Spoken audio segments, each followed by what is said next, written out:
আমার বন্ধুগণ, হযরতে ফাতিমা রাদিয়াল্লাহু তাআলা আনহা ইন্তেকালের আগে, মরজে মওত যখন হলো, ইন্তেকালের আগে তিনি হযরত আলীকে, তার স্বামীকে ডেকে বলেন, প্রাণের স্বামী, আমার মওত যখন হয়ে যাবে বেশি লোককে খবর দিবেন না, অল্প লোকদেরকে জানায় আমার জানাজার ব্যবস্থা তাড়াতাড়ি করে মাদফুন করে আমাকে দিবেন।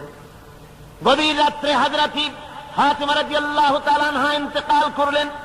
কিছু সংখ্যক সাহাবীদের কাছে খবর দিয়া অল্প সময়ের ভিতরে জানাজার ব্যবস্থা করা হলো।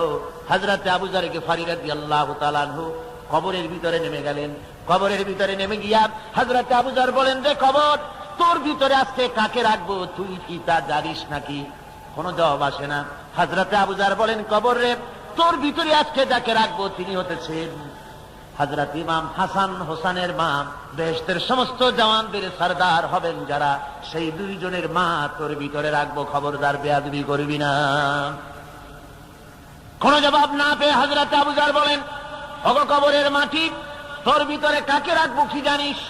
আসাদুল্লাহিল গালিব, দুনিয়ার সমস্ত কাফেরদের বিরুদ্ধে আল্লাহ রাব্বুল আলামিন যাকে বাঘ বানিয়ে পাঠালেন, সেই হযরতে আলী, তার স্ত্রী রেখে যাব, খবরদার বেয়াদবি করবি না। কোনো জবাব আসে না। হযরত আবু যর বলেন, কবরের মাটি, তোর ভিতরে যাকে রাখবো তিনি হলেন খাতুনে জান্নাত, বেহেশতের সমস্ত মহিলাদের সরদারিনী হবেন যে ফাতেমা, তারে রেখে যাব, তোর ভিতরে খবরদার কোনো বেয়াদবি করবি না। আবার হযরত আবু যর বলেন, কবরের মাটি, তোর ভিতরে কারে রাখবো কি জানিস?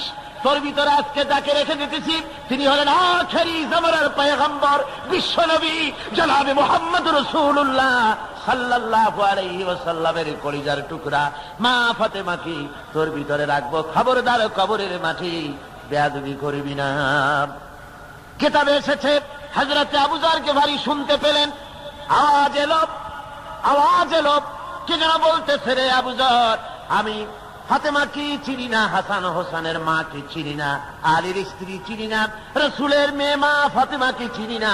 আমল যদি ভালো হয় আমার ভিতরে, আমল ভালো নিয়ে যে আসবে শান্তিতে থাকবে, আর আমল যদি খারাপ হয় আমার ভিতরে, তার অবস্থা চূড়ান্ত হয়ে যাবে। আমার ভাইরা, আমার বন্ধুগণ, আমলের উপরে ভিত্তি করে কিয়ামতের দিন নাজাত হবে। আমল যদি খারাপ হয়ে যায়, কিয়ামতের দিন কেউ তাকে বাঁচাতে পারবে না।